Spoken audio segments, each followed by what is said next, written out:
A gente vai falar hoje sobre como funciona o Wi-Fi. Esse é um trabalho para a disciplina de multimídia e o grupo é formado pelos alunos Vitor e Luiz Felipe. Então, inicialmente, vamos começar falando sobre a origem do termo Wi-Fi. Ela é uma marca registrada pela Wi-Fi Alliance. A expressão se tornou um sinônimo para a tecnologia I3E 802.11. O termo Wi-Fi ele é uma contração das palavras Wireless Fidelity. Então a gente vai passar agora para a definição do termo, né? O Wi-Fi ela é uma tecnologia que cria redes de computadores sem fio, né? Redes wireless. Ela é cada vez mais utilizada por diversos hardwares computadores, organizadores pessoais, consoles de jogos portáteis, até mesmo impressoras, câmeras digitais e por aí vai. Então, como que funciona o Wi-Fi, né? A transmissão de dados ela é realizada utilizando radiofrequência e o funcionamento acontece por meio de um ponto de acesso, que é um aparelho que ele vai enviar dados na forma de onda de rádio para ser captado por antenas e transmitido para outros dispositivos conectados a ele. O modo de funcionamento ele pode ser o modo EDOC, que no caso é um modo que não necessita de ponto de acesso para gerenciar a rede, ou seja, por exemplo um computador conectado ao outro conversando diretamente, sem a utilização de um roteador. Seria uma comunicação ponto a ponto, só que sem fio. E ela pode funcionar também no modo infraestrutura. Nesse modo, tudo é gerenciado por meio de um ponto de acesso, que seria, por exemplo, o roteador, e ele é responsável por gerenciar o tráfego de informações na rede. Então, aqui a gente tem um esquema mostrando, por exemplo, uma rede de infraestrutura. Aqui seria o roteador ou o switch. A gente tem um modem, certo, conectado à rede internet. E aqui a gente teria os equipamentos que estão conversando via rede Wi-Fi com esse roteador, certo? E eles podem comunicar-se entre si, sempre passando pelo roteador. Então, vamos falar um pouco sobre os tipos de tecnologia, certo? A gente tem as tecnologias de curta distância, que é o WPAN, tecnologia local, seria o WLAN, né? O Bluetooth poderia ser um exemplo dessa tecnologia. Tecnologia metropolitana, que é o WMAN, seria destinada principalmente aos operadores de telecomunicação e tem alcance de 4 a 10 km.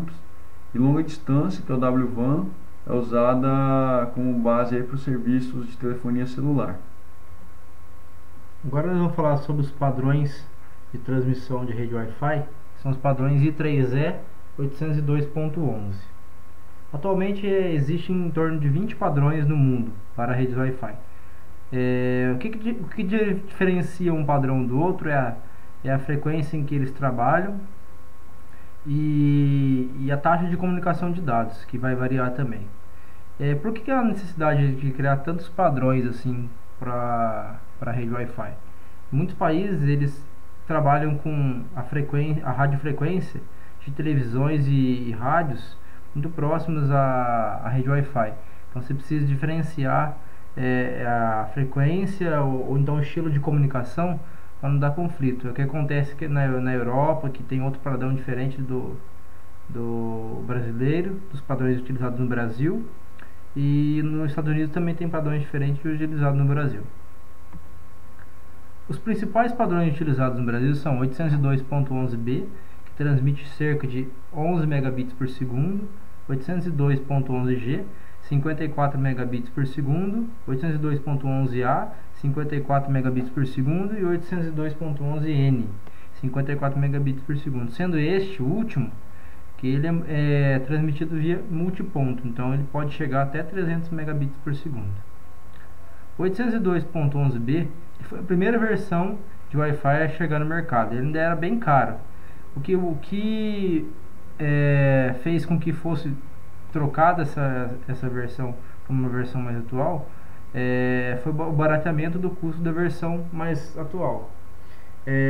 Ela transmite numa faixa de frequência de 2,4 GHz e a taxa de comunicação é de 11 megabits por segundo, como falado anteriormente. Ela utiliza o código CCK, que é Complementary Code Keying, chaveamento de código complementar na sua codificação. 802.11g também transmite em 2,4 GHz, porém a taxa de comunicação de dados é 54 megabits por segundo. Por que esse padrão é mais rápido? Porque ele utiliza a multiplexação ortogonal por divisão de frequência, que é o FDM, que é uma técnica de codificação mais eficiente, por isso você consegue uma maior taxa de dados por segundo.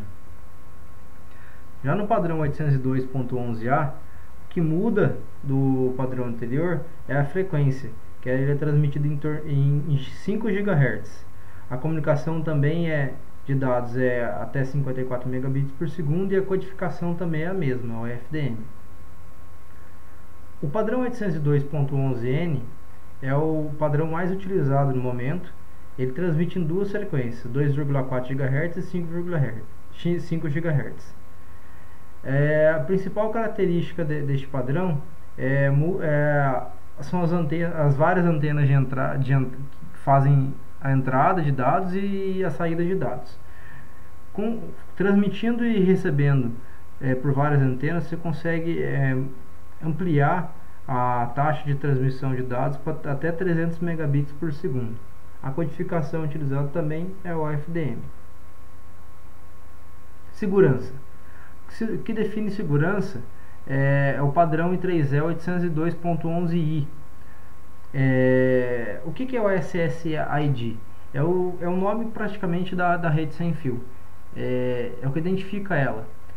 Então, quando você quer tornar, de certo modo, a rede mais segura, quando você deixa o nome da rede oculta, só vão conseguir acessar e entrar em comunicação com o Access Point quem tiver o nome da rede sem fio.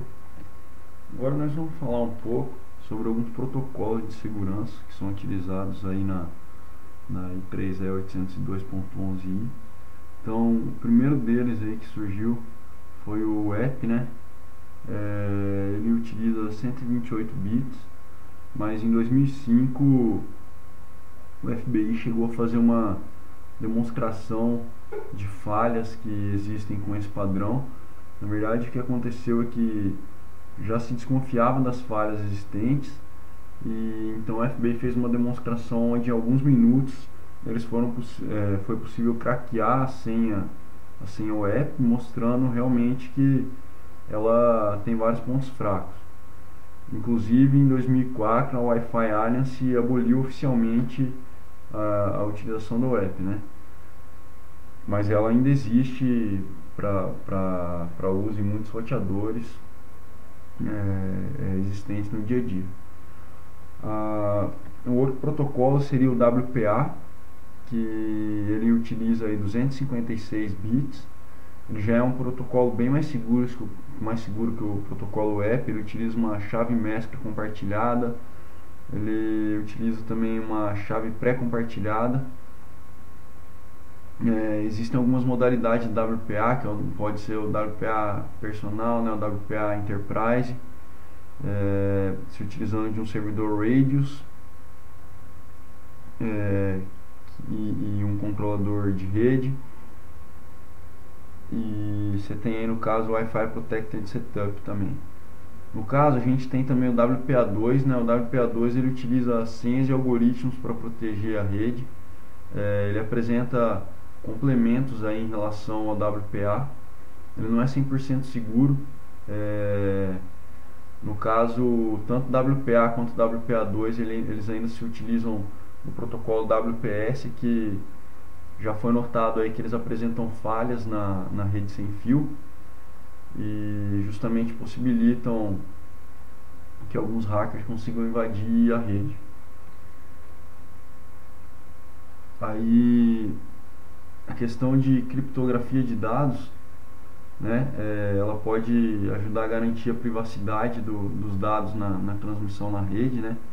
Existe criptografia TK/IP, que é uma chave temporal aí, que ela é utilizada tanto na web como pode ser que ela é geralmente, aliás, utilizada na web não, ela é utilizada na WPA, né, criptografia AES, né, Advanced Encryption Standard. Ela já é uma criptografia mais robusta do que a criptografia TKIP, e ela é utilizada na WPA2, pode ser utilizada na WPA também. E obviamente, né, a criptografia ela contribui para um aumento aí de segurança nos protocolos de rede Wi-Fi. Colocando em ordem os protocolos mais seguros para utilização atualmente, se a gente fosse colocar o primeiro, a combinação seria WPA2 mais AES, a segunda combinação seria WPA mais AES, a terceira combinação seria WPA mais TKIP, a quarta é utilizando o app, e o quinto é sem segurança, que é a rede aberta. Como referências, a gente utilizou o site Tecmundo, TecTudo, o Kioski, a Wikipedia, o livro Rede de Computadores e Internet, uma abordagem top-down, do Kuroz e do Ross, e a gente usou o How to Geek também como referência.